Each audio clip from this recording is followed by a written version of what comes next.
3명 중에 2명은 좀 쓰고 있다라는 그런 개념이고. 지금의 워드나 엑셀을 못 쓰는 수준과 비슷하게 보이죠. AI 피팅룸 함께 하시죠.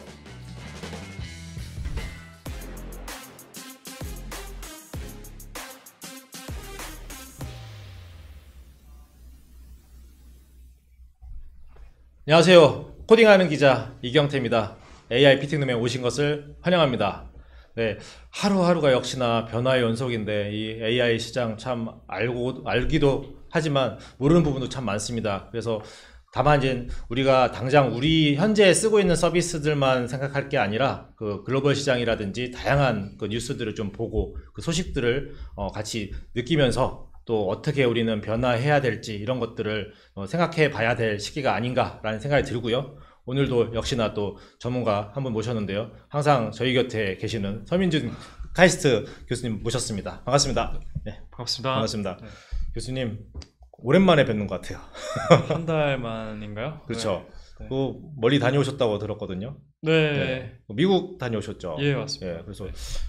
그 미국에서 또 큰 행사가 있었고 지난달에 또 큰 네. 행사가 있었잖아요. 그렇죠. 엔비디아가 이제 지금 뭐 지금 하는 상황에서는 좀 약간 시기가 있지만 사실 또 교수님이 현장을 좀 다녀오셨잖아요. 그래서 네.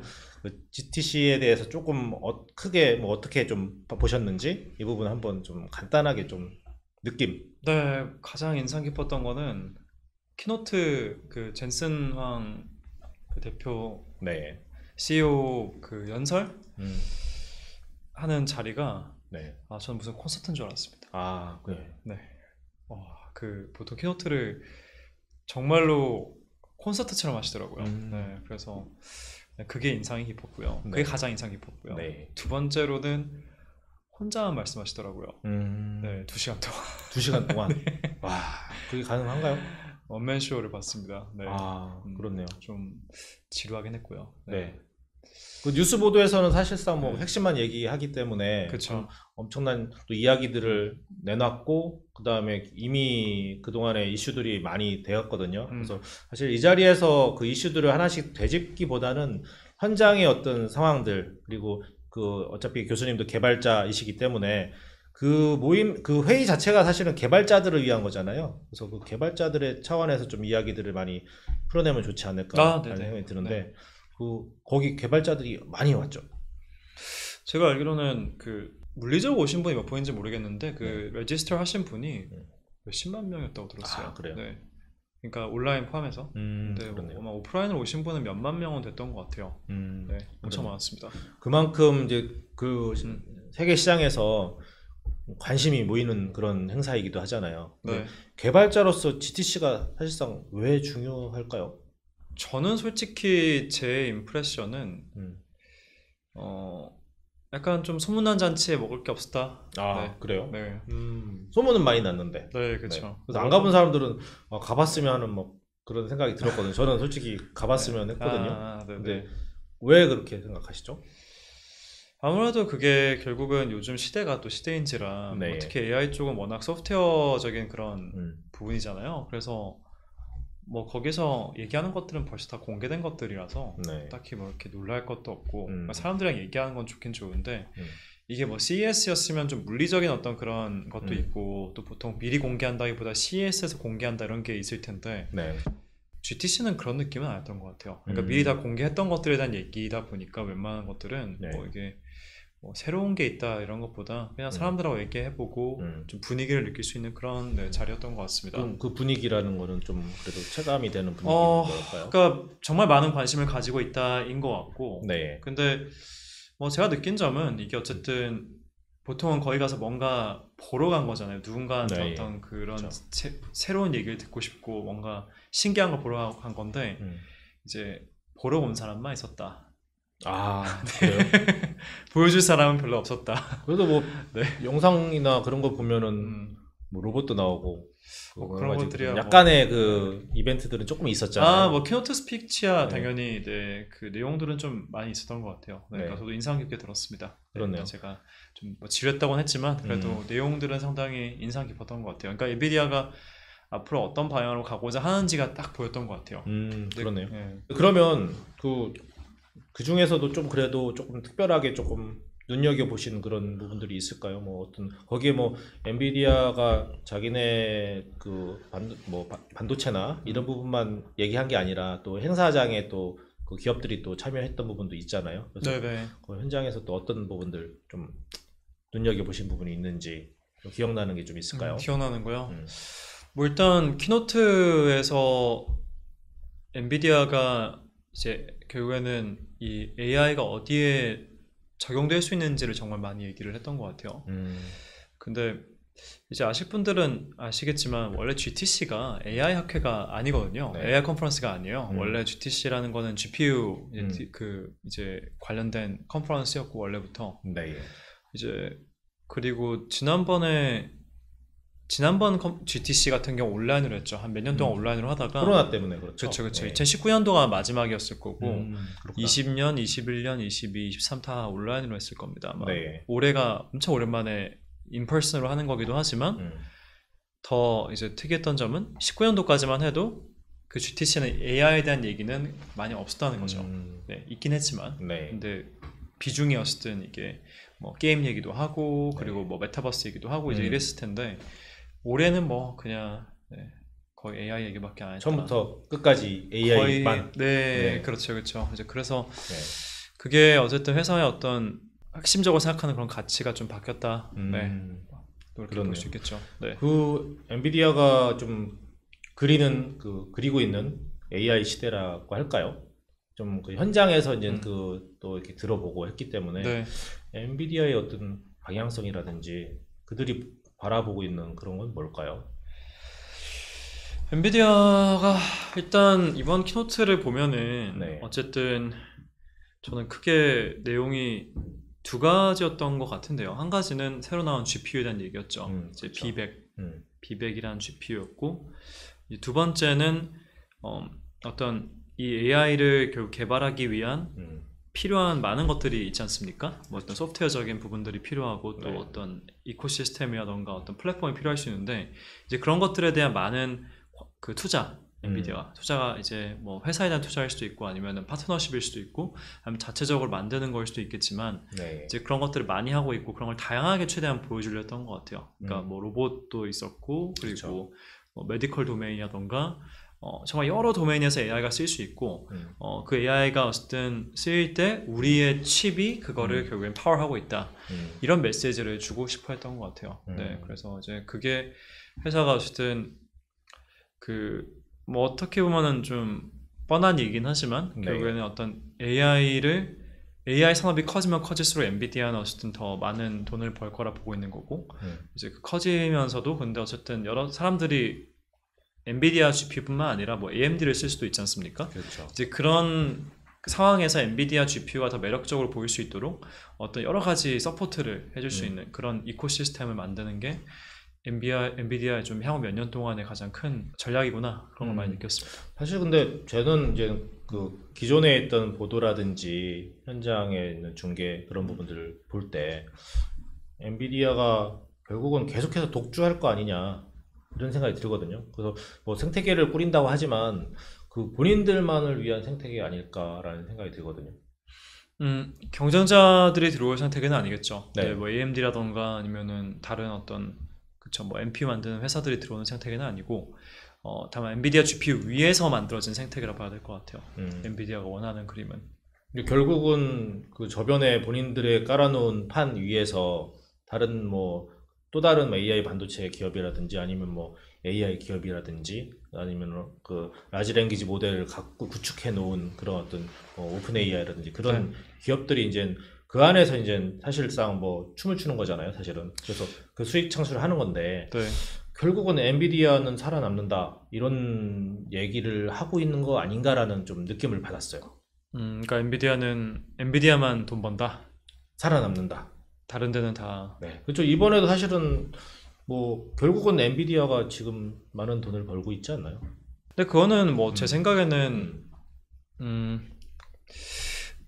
뭐 저는 사실 오히려 컨퍼런스에서는 좀 엔비디아가 그래도 어떤 전략적으로 좀 뭐 위기의식까지는 아니어도 어떤 변곡점, 그러니까 뭐 좋은 의미의 변곡점이 아닌 거죠. 이제 네. 변곡점에 대한 좀 대비를 하고 있구나라는 생각은 들었거든요. 변곡점이라면 가장 큰 변곡점은 어쨌든 엔비디아 같은 GPU 회사들이 네. 치고 올라오는 거죠. 네. 그렇죠. 네. 네. 이제 뭐 가장 이제 큰 경쟁자가 AMD일 수 있겠지만 네. 사실 이런 회사가 아니라 하더라도 이제 인퍼런스 쪽으로 가게 되면은 지금은 아마존 같은 경우도 사실은 자체 인퍼런스 칩을 만들려 하고 있어요.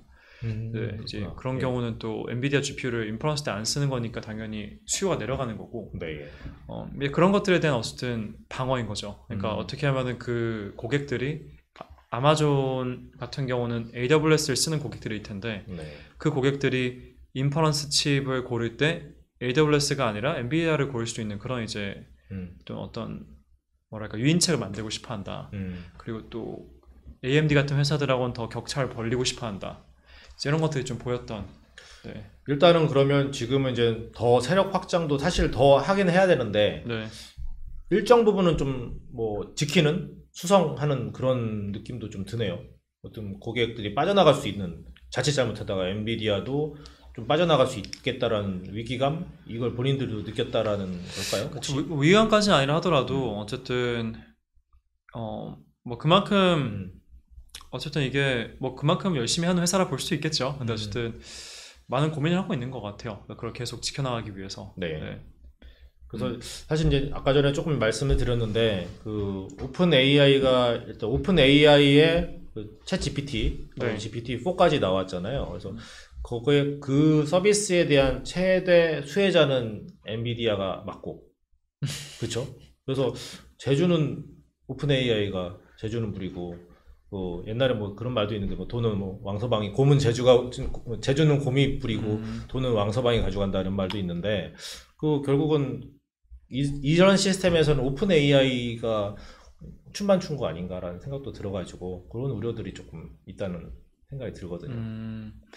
뭐 이제 회계적으로 그러니까 어떤 매출 액수로 봤을 땐 그렇게 느낄 수도 있을 것 같아요. 근데 뭐 저는 꼭 그렇다고 생각하지는 않는데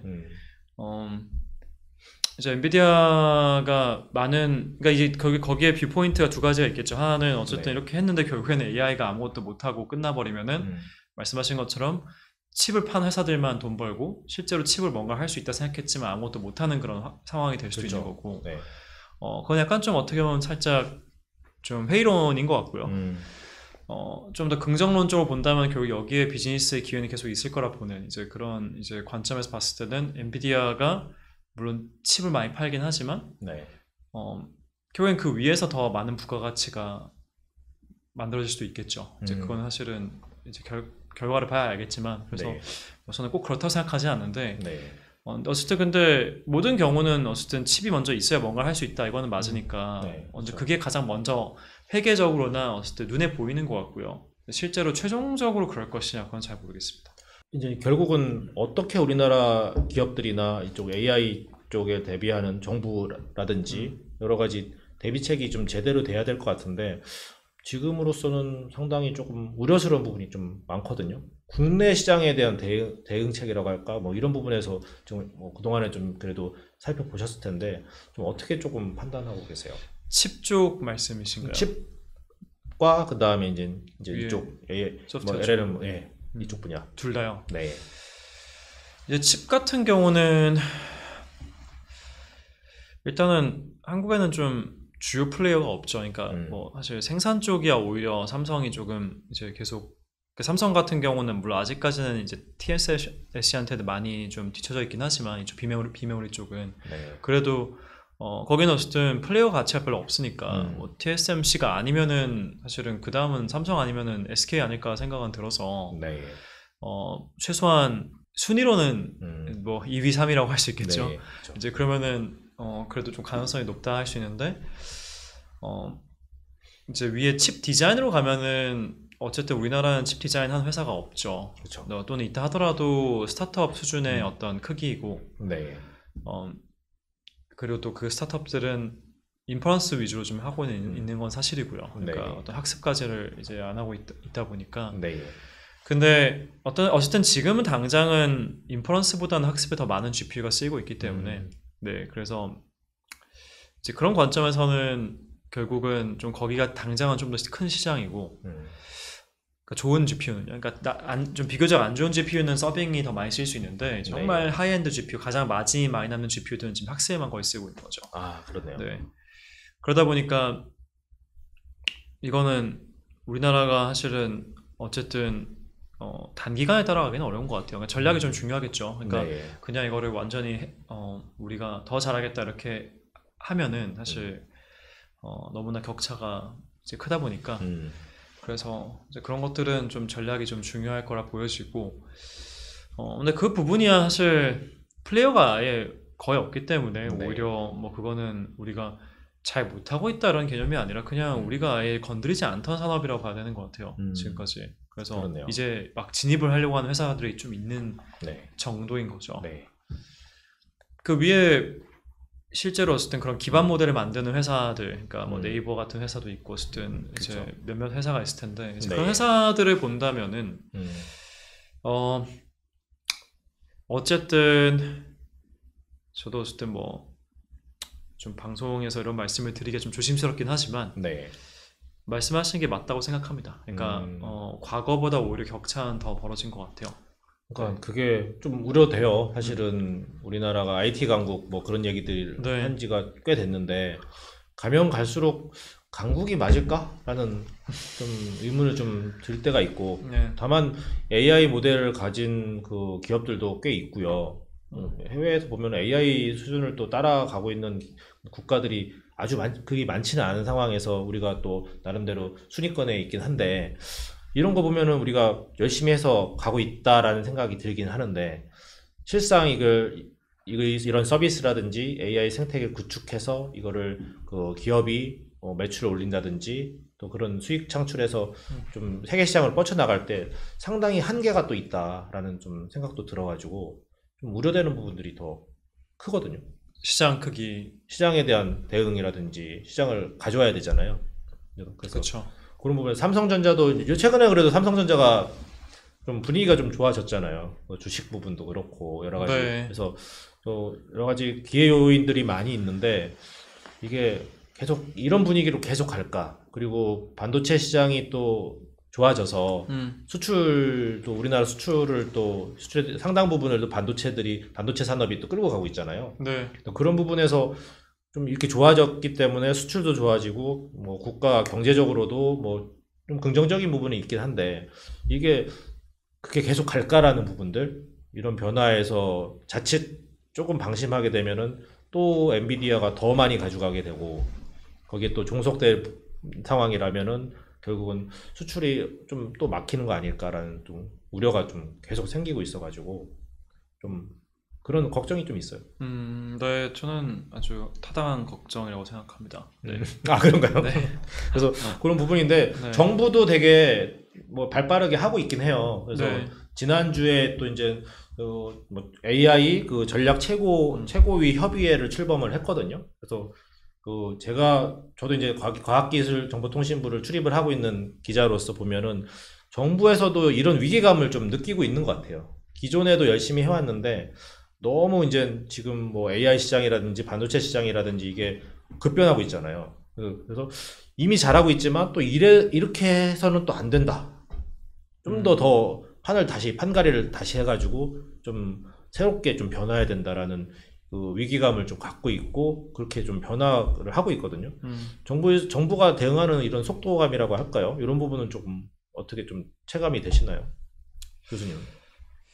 제가 느꼈던 건 결국은 어떤 민간 주도적인 부분들이 가장 좀 큰 역할을 해야 한다고 생각은 하고요. 네. 그러니까 어떤 정부가 해줄 수 있는 역할은 제한적인 것 같은데 물론 그런 것들은 어쨌든 좀 이렇게 윤활유처럼 작용할 수는 있겠지만 어쨌든 이쪽은 결국에는 정부가 주도할 수가 하기 어려운 정확히 말하면은 민간 주도가 더 강력하긴 한데 네. 문제는 민간 주도를 하자니 또 사실은 민간 주도를 해버리면은 그쵸 너무 다윗과 골리앗 싸움이 돼버리는 거죠. 그러니까 네. 다윗한테 어떠한 뭐 그런 무기도 주지 않고 사실 싸우라고 하는 셈이 돼버리니까 그러니까요. 그래서 많은 고민이 있을 것 같아요. 근데 일단 다른 것보다는 이쪽은 정말 어려운 거는 제가 봤을 때는 정부가 정말 도와주려고 한다면 어떠한 그 정부 주도로 뭔가 도움을 주려고 한다면 네. 그 도움이 퍼지면 안 되고 정말 일부 소수한테 집중이 돼야 한다고 생각을 해요.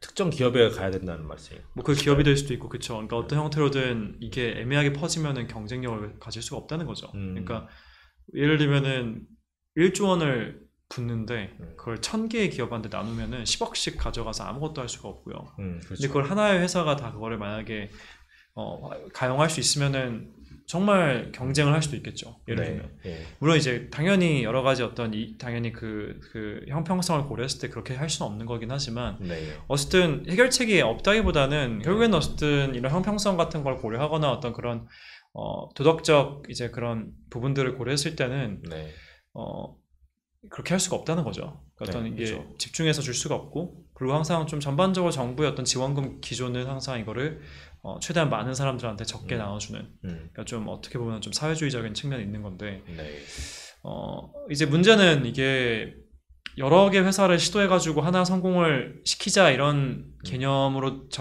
할 수 있는 그런 시장이면 문제가 없는데 그러면 이제 10억씩 나눠준 다음에 잘 되는 거 하나가 살아남으면 거기를 이제 키워주면 되겠죠. 근데 문제는 이쪽 산업은 워낙 자본 집약적이다 보니까 이제 한 군데에 몰아주지를 않으면 경쟁이 되게 어렵다 생각은 합니다. 근데 문제는 그렇게 하면은 당연히 그 한 군데 외의 모든 회사들이 다 불평을 할 거잖아요. 그러니까요. 네. 뭐 한 군데만 줘서 만약에 그러니까 두 가지를 생각할 수 있겠는데 한 군데에 몰아줘서 성공할 수도 있고 그럼 거기에 따르는 또 뭐 불만이 생기는 거고요. 근데 또 한 군데에 몰아줬는데 성공하지 못했을 때 이건 또 더 큰 문제가 되지 않을까라는 또 생각도 들거든요. 그게 제가 봤을 때는 그러니까 약간 딜레마인 거죠. 그러니까 해결책은 그러니까 어차피 나눠주는 쪽으로는 해결책이 없다고 봐요 저는. 그러니까 그쪽은 아예 그냥 성공하는 어떤 시나리오가 안 나오고 이게 몰아주는 쪽은 적어도 최소한 시나리오는 나오는데 뭐 말씀하신 것처럼 잘 된다 하더라도 욕을 먹을 수가 있고 잘 안 되면 더 큰일 난다는 거잖아요. 그렇죠. 근데 뭐 그렇게 이제 생각을 해서 결국에는 그쪽을 안 가게 되면은 어쨌든 해결책이 없는 방향의 결정이 될 수도 있는 거죠. 그래서 근데 어쨌든 이런 우리나라 사회에서 그건 어렵다고 봐요 지금은. 그러니까 어떤 정치적인 이유든 전반적으로 그걸 몰아주게 결정을 하게 되면 사실은 너무나 많은 반대를 부딪히게 되겠죠. 약간 국민 정서적인 측면도 있는 것 같고요. 그쵸? 특정 기업에 대한 예전에 이제 뭐 예전에 이제 뭐 기업과 뭐 정치와의 어떤 그런 상관관계 그런 부분 안 좋은 부분들이 좀 있었고 그런 부분이 오버랩 되면서 또 그런 부분이 또 연출되는 건 아니냐라는 오해를 받을 수도 있잖아요. 그렇죠. 그러니까 저도 그 부분은 정말 공감을 하고 사실 그런 것들이 많은 비리를 또 나왔던 건 사실인데 근데 어쨌든 냉정하게 볼 필요는 있는 것 같아요. 그러니까 냉정하게 봐야 한다는 거는 뭐 도덕이 물론 중요하고 어떤 형평성이라는 게 중요하긴 하지만 그래서 그게 덜 중요하다는 건 아니고요. 그러니까 이제 먼저 질문을 이제 던져야 될 수도 있는 거죠. 그러니까 이게 당연히 정부는 형평성도 가져가고 국가 경쟁력도 가져가고 싶어 하겠죠. 저도 그래요. 저도 그랬으면 좋겠어요. 근데 문제는 이게 둘 다를 가져가는 세상이 존재하지 않는다고 한다면 뭐를 고를 것이냐. 이런 상황에 놓일 수가 있는 건데 근데 형평성 쪽은 챙기면은 일단은 욕은 덜 먹어요. 근데 5년 뒤에 결국 결과가 아무것도 안 나오는 모르겠어요. 이제 그런 상황이 되는 거고 이제 경쟁력 쪽에 베팅을 하게 되면은 일단 욕을 엄청 먹을 거고 하지만 그래도 3년 5년 뒤에 어떤 경쟁력이 생길 수 있는 가능성이 있는 거죠. 근데 그런 상황에서는 제가 봤을 때 많은 어떤 결정권자들은 후자를 선택하기 너무 어렵다는 거죠. 그러니까 그렇죠. 이제 그게 제가 봤을 때는 이제 정부 역할의 한계인 것 같고 그러니까 일반적으로 우리나라만 그렇다는 게 아니라 일반적으로 정부 역할의 한계고 근데 조금 더 그런 부분은 우리나라 좀 심하다고 생각은 들어요. 그러니까 예를 들면은 이제 그런 것들에 대한 비판이 워낙 심하고 그런 것들을 많이 눈치를 보다 보니까 쉽지가 않은 그런 이제 상황인 것 같습니다. 근데 반대로 얘기한다면은 그 정부의 어떤 지원이 절실한데 그걸 반대로 얘기하면은 결국은 해외 시장은 그 민간 자본이 상당히 많이 있어서 그런 게 투입이 돼서 하는 거잖아요. 뭐 미국이라고 해도 미국 정부가 다 주는 건 아니니까. 그렇죠. 근데 결국은 국내로 들어올 수 있는 민간 자본이 한계가 있기 때문에 그렇다고 볼 수 있겠죠. 정부 재원을 좀 계속해서 요청을 하는 개념이잖아요. 네네. 그 반대로 민간 자본을 조금 더 끌어들여야 되려면 결국 기존에 있는 경쟁력, 좀 뭔가 어필할 수 있는 투자자들한테 어필할 수 있는 부분들, 요걸 좀 더 어필하고 그리고 앞으로 지속 가능성 있는 그런 부분들을 좀 강조를 해야 되는데 국내 기업들이 결국은 그걸 좀 더 덜 약간 못하는 부분이 못한다고 표현하기 좀 그런데 좀 미흡한 부분이 있지 않나라는 생각도 하게 되거든요. 그게 결국은 어쨌든 이 정도의 규모의 투자라는 것은 사실은 그냥 해볼까라는 게 아니라 사실은 거의 이제 정말로 베팅을 하는 건데 그렇죠. 큰 회사에서는 그 정도의 베팅을 하려면은 네, 그러니까 정말 큰 회사가 아니고는 진짜 휘청거릴 수 있으니까 쉽지가 않은 것 같아요. 그리고 뭐 그건 회사 DNA랑 안 맞을 수도 있고요. 그래서 그런 거는 기존 회사가 그걸 못하는 부분에 대해서는 저는 네. 그거는 어쩔 수 없다 생각은 하고요. 그러니까 이제 다른 나라들을 보면은 지금 이게 좀 안타까운 거이기도 하죠. 그러니까 최소한 작년 초까지만 해도 네. 어떤 이 기반 모델의 그런 세계적인 어떤 경쟁을 보면은 미국이 당연히 1등이긴 하지만 그리고 중국도 항상 잘하긴 했지만 3등을 얘기를 하면은 우리나라가 많이 언급이 됐어요. 그렇죠. 그만큼 우리나라는 그래도 IT 산업이 아직까지 잘 남아 있는 나라고 네. 그리고 또 많은 투자를 했고요. 실제로 네이버를 그렇죠. 필두로 많은 투자를 했고 많은 회사들이. 근데 그게 작년 초였고 지금 저한테 1년 정도 지난 시점에 저한테 만약에 물어보신다면 저는 지금 3위는 아니라 생각해요. 우리나라가. 3위보다 떨어져 있다. 네네. 뭐 5위 정도? 뭐 4위, 5위 정도 될 거고. 뭐 어디가 그럼 따라왔다? 일단 그 사이에 그 프랑스가 엄청 많이 치고 올라갔죠. 아, 네. 그래요? 그래서 프랑스의 미스트레라는 스타트업이 있는데 그 네. 스타트업이 지금은 상당히 잘하고 있기 때문에 그 어떤 분야죠? 그 기업은? 오픈AI랑 경쟁하고 있는 회사라고 보시면 될 것 같아요. 맞다. MS가 투자한다는 거기 투자를 했었을 거야 아마. 네, 네, 맞아요. 그 프랑스 업체에 투자한다는 네, 말을 맞아요. 들었거든요. 거기인데 그리고 또 다른 데가 또 치고 올라온다면 그리고 일단은 이제 일본도 기반을 좀 만들고 있고요. 음. 네. 그래서 사카나 AI라는 회사가 최근에 어쨌든 스텔스 네. 모드에서 나왔고 거기도 네. 어쨌든 기반이 좀 생기고 있는 상황이고 물론 아직 거기는 엄청 초기 단계여서 뭐라 할 수는 없지만 일본은 또 기초과학이 많이 발달되어 있기 때문에 네.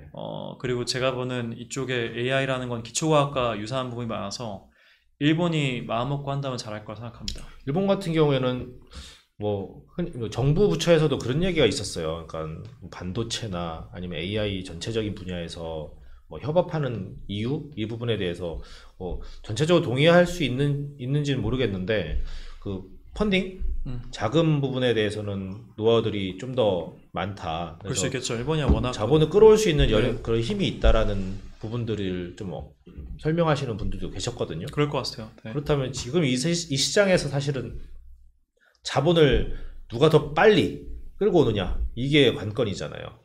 그럴 수도 있겠죠. 그렇다면 우리나라가 그 정부 지원을 제외하고 민간 자본을 끌어들이기가 상당히 어려운 이 시점에 일본에서도 일본 정부 차원에서도 지원을 하겠지만 민간 펀딩을 좀 더 손쉽게 끌어갈 수 있다면은 늦게 시작했어도 우리나라 수준을 더 뛰어넘을 수 있는 우리나라하고 이제 경쟁을 우리나라 못하는 이런 수준으로 가지 않을까라는 좀 생각을 하게 되거든요. 걱정이 될 것 같아요. 충분히 그럴 수 있죠. 네, 그러니까 말씀드린 것처럼 이 분야가 좀 더 저는 기초과학과 유사하다 보기 때문에 그리고 기초과학은 일본이랑 우리나라랑 차이가 크죠. 그러니까 일본이 더 잘할 수 있는 환경이 있는 것 같아요. 네, 어떤 그런 사회적 분위기나 이런 걸 포함해서 그런 것들이 우리나라가 좀 부족하다고 봅니다. 네.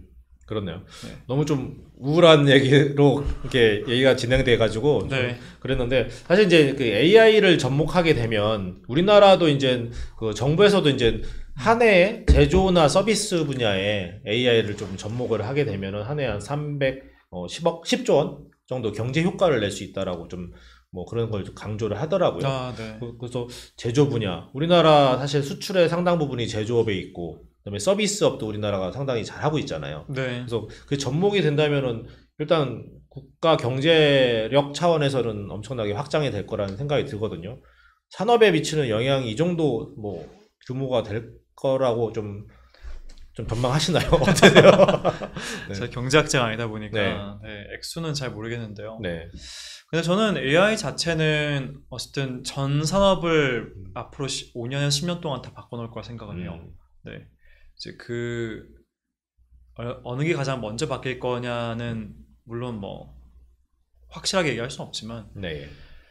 이게 이제 그래서 여기서 이미 벌써 AI가 발전한 정도만 가지고도 5년, 10년 동안은 산업이 전반적으로 다 바뀌는 그런 현상을 보게 될 거라 생각합니다. 그렇네요. 네. 사실 지난번 그 GTC에서도 재성이 이제 저는 아이언맨을 보는 줄 알았어요.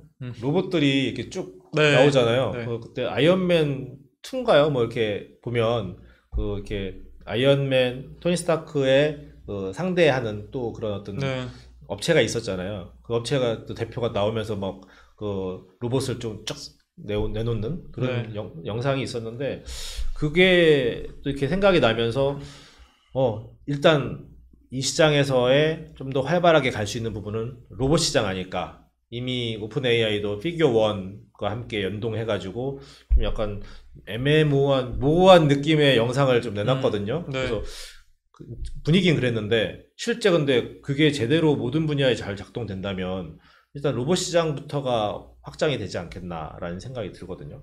좀 전망이 어떻게 될까요? 로봇 시장은 정말 큰 시장이 되겠죠. 아직 넘어야 할 산은 좀 많은 것 같아요. 네, 아직 넘어야 할 산은 많고 로봇 시장이 앞으로 1, 2년 이내에 어쨌든 우리가 정말 뭐 모든 일상생활 속에서 볼 정도까지는 어려울 것 같은데 근데 어쨌든 혁신은 좀 필요할 것 같습니다. 로봇은 한 번 더 이게 대중화가 되기 위해서 혁신은 필요할 것 같아요. 지금과 같은 레벨에서는 아직은 좀 아닌 것 같은데 근데 그거는 AI 쪽에만의 문제가 아니라 어쨌든 하드웨어적인 측면도 있고 더 나아가서는 로봇이 움직이려면 배터리가 있어야 할 텐데 그런 부분들도 결국에는 좋은 배터리가 만들어져야 되고 이런 것들 다 고려했을 때는 어쨌든 로봇은 종합 예술이라서 그래서 근데 가장 기대가 되는 산업 중 하나인 것 같아요. 그러니까 로봇 시장은 일단은 언젠가는 거기는 일단은 되기만 하면 수요는 확실하게 있고요. 그렇죠. 뭐 당연히 누구나 집에서 나 대신 청소해주고 모든 걸 나 대신 해줄 수 있는 지금 로봇 청소기 있기는 하지만 뭐 그건 바람만 청소해주니까 그렇죠. 이제 그런 것들은 다 바라니까 거기에 돈을 많이 지불할 사람들이 많기 때문에 저는 시장은 확실한데 기술이 아직은 거기까지 가지 못한 거죠. 확실하게 제대로 청소를 해줘야 되는데 아직 로봇이 기술이 좀 물리적인 기술이 좀 딸리기 때문에 뒤처지기 때문에 어떤 정말 청소부 같은 느낌의 서비스는 아직 어렵다. 그렇기 때문에 하지만 뭐 머지않아 오지 않겠어요? 그런 부분에서. 뭐 그럴 거라 생각합니다. 그쪽은 결국에는 어떻게든 방법을 찾을 거라 생각을 해요. 그러네요. 이제 AI 분야 보면 이제 이 분야 결국은 뭐 AI 분야를 이제 발전시키지만 AI 분야를 AI가 그냥 발전시키는 게 아니라 결국 사람이 또 이 분야를 발전시켜야 되잖아요. 인재 부분을 또 얘기해야 되는데 뭐 정부에서도 인재를 많이 키워야 된다 얘기도 있고 기업들도 인재가 턱없이 부족하다 얘기도 있고 한데 이게 참 어려운 부분이에요. 인재를 또 어떻게 키워야 될까요? 사실 이게 저는 근데 좀 오해 소지가 많은 그 얘기인 것 같아요. 그러니까 첫 번째로는 인재가 많이 필요하다는 거는 그러니까 이게 좀 정부도 이거를 모르겠어요. 그러니까 이걸 잘 알고 있겠지만 뭔가 좀 해석을 좀 다르게 하는 건지 그럴 수도 있겠죠. 근데 기초과학 쪽은 많은 인재가 필요한 것은 아니라 생각해요. 정확히 말하면은 우수한 인재가 적지 않게 있어야 되는 게 중요하죠. 정말 그 천재급 인재들이. 근데 이거는 뭐 우리가 예를 들면 AI 인재가 우리나라에 뭐 10만 명이 있어야 한다 이런 느낌이 아니라 뭐 100만 명까지 얘기하는 100명이어도 돼요. 근데 그 100명 또는 200~300명 정도가 정말 우수한 사람들 뭐 1000명 이렇게 저는 그 정도 스케일로 생각을 해요. 우리나라 정도 규모면 사실 1000명의 정말 훌륭한 AI 그 인재를 발굴할 수 있어도 그 1000명이 사실은 5천만 명을 먹여 살릴 수 있다고 하는 것처럼 그러니까 그 1000명을 키우는 교육 시스템이 일단 중요하다 볼 수 있고요. 어떤 정말 그 핵심 기술이나 어떤 그쪽을 본다면은 근데 당연히 그러면 그 1000명을 키울 때 뭐 어릴 때부터 1000명 딱 정해놓고 그 1000명을 네. 이렇게 키우는 건 아니잖아요. 그렇죠. 그러면 이게 어떤 방식을 보면은 항상 약간 그 피라미드처럼 어쨌든 많은 사람들이 경쟁을 하다가 여기서 우수한 사람들이 여기서 좀 살아남고 또 이 사람들끼리 경쟁을 해서 우수한 사람들이 살아남고 하는 방식으로 최종적으로 어느 순간에 보면 남아있는 사람들이 우수한 인재겠죠. 네. 그러니까 이 판을 까는 게 중요한 거는 맞다고 생각은 해요. 그러니까 이 판을 까는 거를 잘 해야 되겠죠. 네. 근데 여기서의 또 약간 문제는 뭐냐면 기초과학도 마찬가지긴 한데 그럼 우리가 만약 물리학자 정말 우수한 사람 1000명을 우리가 키우기 위해서는 1000만 명이 예를 들면은 그러니까 그렇진 않겠지만 실제로 물리학 전공을 해야 한다라고 한번 결론 내볼게요. 아, 1000만 명이 물리학을 한다. 네, 그러면은 그 중에 1000명은 정말 우수한 사람이 된다는 걸 알았어요. 그러니까 만분의 1로 이제 그걸 하면 경쟁을 하면 네. 그럼 나머지 999만 명은 뭐 할 거냐? 999만 9천 명은 네. 물리학을 전공했지만은 결국에는 그 최고의 인재는 아닌 사람들이잖아요. 네, 그렇죠. 그 사람들은 사실은 흔히 얘기하는 어쨌든 할 음. 게 없는 거죠. 네, 그러니까 그게 기초과학이 사실은 좀 상당히 그 어려운 점인데, 그러니까 우리나라 뭐 사람마다 좀씩 해석이 다르겠지만은 그 옛날에 보면은 90년대에는 서울대 물리학과가 의대보다 높았잖아요. 네. 근데 뭐 지금은 어림없겠죠. 네, 아마 뭐 전국 의대가 다 돌고 물리학과도 아마 다른 학과보다 낮을 거라 생각하는데, 네. 뭐 저는 그거의 가장 큰 이유는 어떻게 보면은 다른 것도 있긴 하겠지만, 네. 뭐 그걸 누가 잘못했다가 아니라 네. 어쨌든 사회는 생각보다 과학자를 많이 필요로 하지 않는다라는 부분인 것 같아요. 어떤 그런 기초과학자들을. 네. 네. 이게 잘 이렇게 드러나지 않아서 그런 거 아닌가요? 그런 것도 있지만 과학이라고 하는 것은 어쨌든 파고 들어가 보면은 구조상으로 많은 사람의 머리가 맞대어져 가지고 물론 그것도 있긴 하지만 네. 정말 잘하는 사람이 필요한 거죠. 네. 네, 정말 잘하고 거기에 많은 어떤 관심을 가지는 사람도 필요한 건데, 물론 충분히 많은 게 좋긴 하겠지만, 네. 그래야 이제 어쨌든 여러 명이 또 시도를 해보고 그 중에 하나가 잘 되면 올라가는 거긴 하겠지만, 네. 그래서 이제 만약에 그런 그 여기서 그러니까 인재가 필요하다는 게 그 1000명 정도 수준의 어떤 인재가 필요하다라는 거가 목표라고 한다면은, 네. 제가 봤을 때는 뭐 그런 코딩 부트캠프 이런 게 중요한 게 아니라, 네. 예를 들면 또는 어떤 그런 학과를 더 개설하고 이런 게 중요한 게 아니라, 네. 그 일단 먼저 문화 자체가 어떤 과학을 할 수 있는, 기초과학을 할 수 있는 문화가 필요하다는 거죠, 사회적으로. 좀 어려운 부분도 있네요. 그렇죠. 왜냐면 그러니까 사회적으로 기초과학을 할 수 있는 문화가 필요하다는 것은 네. 어쨌든 그 기초과학이라는 것은 소수의 사람만 살아남지만, 그게 내가 그 소수의 사람이 되지 않는다고 하더라도 할 게 있다거나 또는 어쨌든 이게 사회적으로 어쨌든 그런 것도 용인되는 분위기, 그러니까 네. 즉 어떻게 보면 실패가 용인되는 분위기가 좀 중요하고, 아, 예. 네, 그 실패라고 하는 것은 당연히 과정이 좋았다고 한다면은 어쨌든 네. 과학의 발전의 한 부분이다. 네. 이제 이런 것들이 전 중요하다고 생각을 해요. 이제 그런 것들이 결국에는 어떤 학교나 이런 데서 또 많이 강조하는 것들인데, 네. 근데 이제 그런 분위기는 아니죠, 우리나라는. 뭔가 크게 바뀌면 좋겠다는 생각이 드는데, 이게 결국은 누군가는 그 판단에 대해서 희생을 해야 될 부분은 분명히 있고, 그렇죠. 그렇죠. 그런 부분을 원치 않은 사람들이 다수일 테니까 그게 문제죠. 이게 네. 변화를 더디게 하는 부분 아닐까라는 네. 좀 생각이 저도 들고요. 그리고 이제 AI 피팅룸이 이제 계속해서 그동안에도 이제 그 질문을 받잖아요. 그 Q&A를 많이 받아왔는데, 좀 그 중에 몇 가지 질문 사항을 또 교수님과 함께 얘기를 나눠보고자 합니다. 그 보면 이제 뭐 그동안에 AI 챗 GPT 이후로 뭐 생성형 AI 서비스라든지, 그다음에 LLM 모델이라든지, 그다음에 계속해서 뭐 멀티모달 AI까지 이렇게 변화하고 있잖아요. 그래서 사람들의 어떤 그 뭐랄까 그 AI 서비스의 패러다임도 바뀌고 있고, 사람들의 어떤 생활의 패러다임도 많이 바뀔 것 같은데, 이 패러다임의 흐름을 좀 어떻게 좀 앞으로 좀 어떻게 패러다임이 바뀔 것인가, 이 부분은 좀 간단하게 좀 말씀해 주시겠어요? AI 패러다임이요. 어려운 질문인데. 그래서 질문이 온 거죠. 그거 약간 궁극의 질문인데. 네. 좀 구체적인 혹시 네. 좀 부분이 있을까요? AI 패러다임 중에서 어떠한 부분에 대한 결국은 이제 뭐 서비스들이 발전되겠는데 사람의 삶에 대한 부분들, 사람의 삶이 어떻게 달라질 것이다라는 부분을 좀 곁들여서 좀 얘기를 해주시면 좋을 것 같아요. 휴먼 라이프의 네, 패러다임. 또 다시 좀 약간 우울한 얘기로 돌아가는 걸 수 있는데요. 그래요? 네, 괜찮아요? 짧게. 알겠습니다.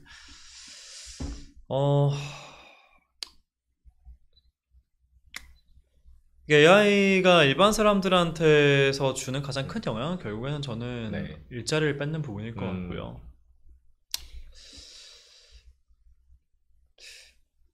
사실 그 영향이 지금 많이 빠르게 나타나고 있는 것 같아요. 네, 그러니까 지금 개발자들 쪽도 예를 들면은 지금 많은 특히 미국에서는 많은 해고가 일어나고 있는데 레이오프가 일어나고 네. 있는데 이게 과거에는 그래도 레이오프 한다고 하더라도 뭔가 비개발자 위주의 레이오프가 많았어요. 네.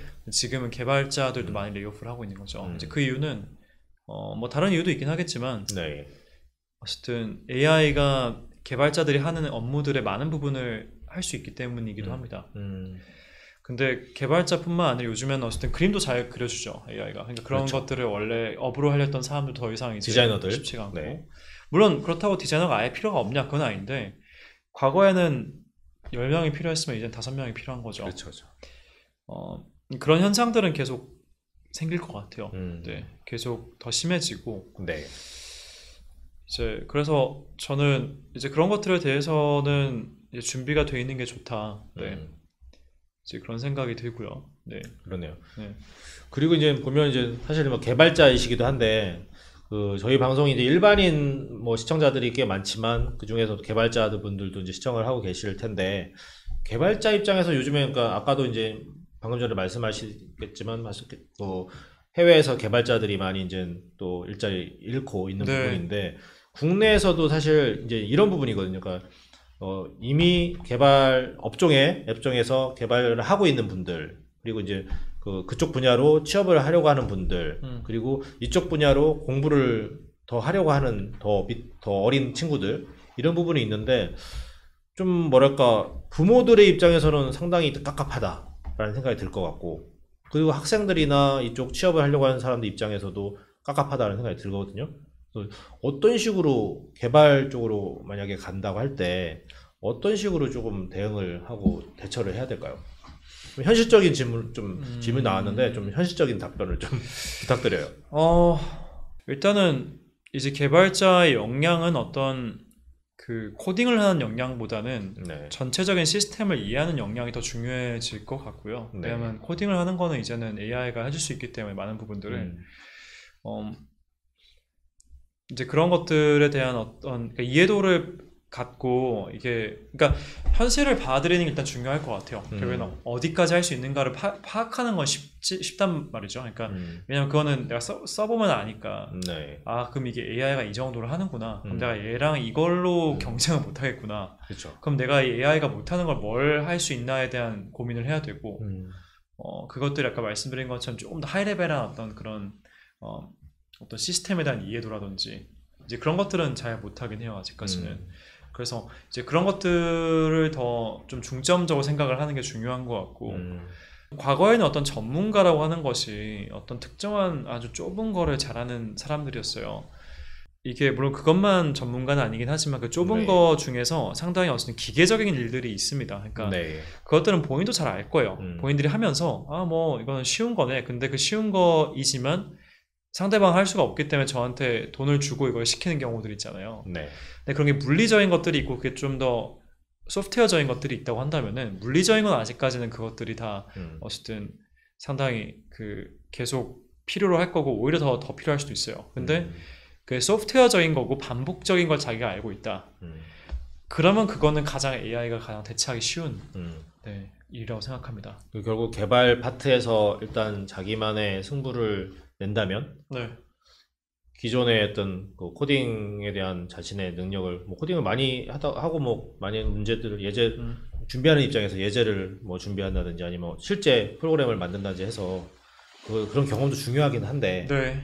그게 어떻게 접목될 것인지 사업 측면이나 사실 기업에 들어가려면 결국은 그 취업자의 입장에서 보는 게 아니라 기업에서 볼 때는 이 사람이 들어와서 무엇을 할 것인가라는 그렇죠. 부분을 보잖아요. 네네. 면접할 때도. 그래서 결국은 준비할 때나 그럴 때 그 CEO의 입장이라든지 그런 개념으로 좀 접근하면 되지 않을까? 그렇죠. 그러면 도움 많이 생각이- 되죠. 그렇죠. 왜냐하면 그 상대방이 날 왜 고용하고 싶어 할까를 항상 고민하는 게 중요한 것 같아요. 그러니까 공감 능력이 중요한 거죠. 그러니까 취업자 입장에서는 저도 취업자 입장에 있어 봤기 때문에 잘 기억을 하지만 네. 어떤 방식으로 생각을 하게 되는 거 같냐면은 약간 내가 이만큼 했는데 왜 몰라줘 이런 느낌이 되는 것 같아요. 어쩔 수 없이 내가 이만큼 열심히 했고 내가 이렇게 점수가 높고 하는데 근데 반대로 내가 어쨌든 대표 입장이 된다면은 일단 그 대표가 뭘 하고 싶어 하는지를 알아야 되겠죠. 그렇죠. 그 대표의 뭐- 마음을 읽어라. 그렇죠. 네. 뭘 하고 싶냐 네. 이 사람은 뭐 예를 들면 이 사람은 제품을 잘 만들어 성공을 시키고 싶은 거예요. 네. 근데 그럼 그런 상황에서 내가 누군가를 채용을 한다고 하면은 그 채용을 하고 싶어하는 이유가 있겠죠 아마. 그렇죠. 아마 그 이유는 그리고 채용을 해서 그 사람한테 맡길 일이 자동화가 안 돼 있기 때문이겠죠 아마. 네, 그러면은 이제 그런 것들을 결국엔 내가 해줄 수 있으면 훨씬 더 채용이 쉬워지는 거고요. 그 대표까지 안 간다 하더라도 뭐 대기업 같은 경우 그 팀장이라 하더라도 그 네. 팀장 같은 사람이 네. 팀장 입장에서 이런 일을 하고 싶어 하는데 내가 혼자 하기 버거우니까 또는 지금 팀원들이 이거를 하기 버거워하니까 한 명이 더 필요하다 이런 이제 그런 그림을 그릴 수 있으면 결국에는 상대방이 필요한 거를 내가 제안을 해주는 게 가장 네. 좋은 그거죠. 협상이고 또 네. 좋은 어떻게 보면 좀 영업이죠. 그렇죠. 이제 그런 관점에서는 상대방 입장을 이해하려고 하는 게 가장 중요한 것 그게 같습니다. 공감이고 상대방 입장에 있어 보는 그쵸? 거죠. 그렇죠. 그런 부분이 취업 시장이 지금 사실 지금 개발자들의 취업 시장은 상당히 어려운 부분이 많잖아요. 네. 지금 너무 변화가 심하고 낮은 스택의 어떤 개발자가 필요 없는 상황으로 돼 가고 있어서 기존에 있는 사람들도 사실 어떻게 될지 모르는 부분도 있는데 그 갓 들어오는 친구들이 보면 엄청난 수준의 그런 친구도 있는데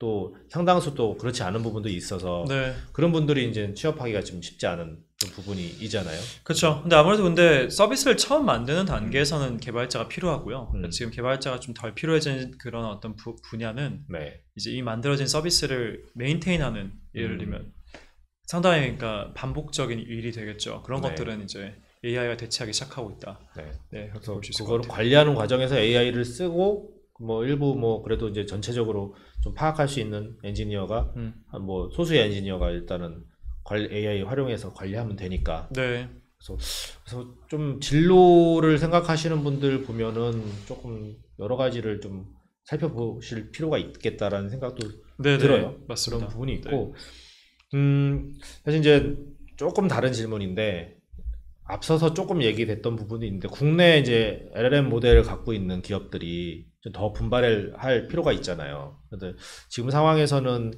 아직 뭔가 그 오픈 AI를 뭐 구글이나 뭐 글로벌 기업들이 하려고 하는 부분에 이렇게 같이 견져봤을 때 뭔가 2% 빠진 없는 듯한 느낌이 있거든요. 뭔가 탁 치고 나가는 게 좀 안 보이는 경향이 있거든요. 그래서 이런 부분에 대해서의 국내 LLM 모델을 갖고 있는 기업들의 경쟁력이 있냐라는 그런 질문도 있는데 보시기에는 어떻게 좀 보세요? 현재 기업들.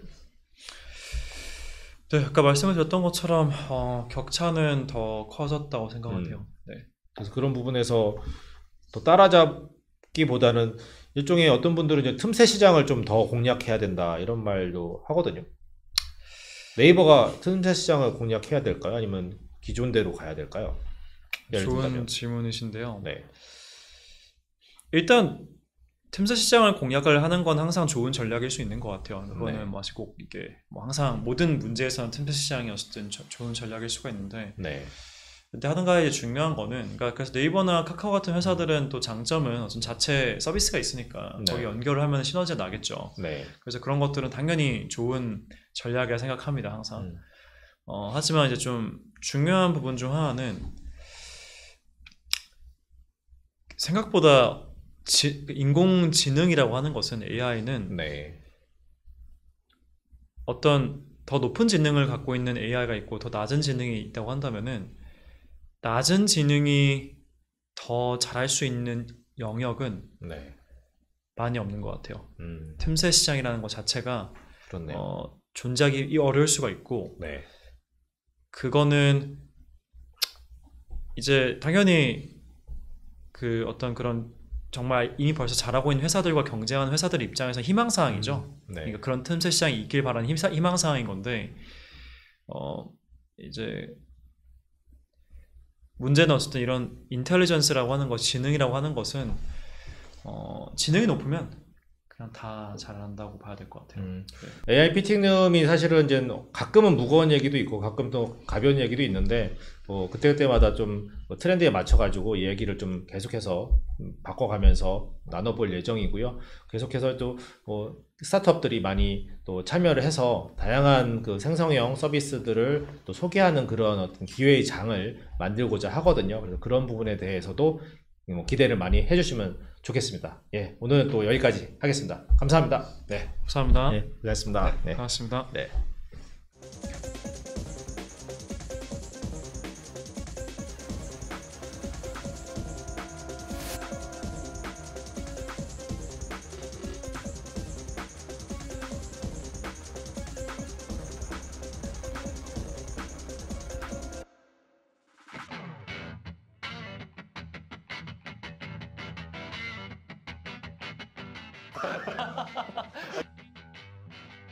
세 명 중에 2명은 좀 쓰고 있다라는 그런 개념이고.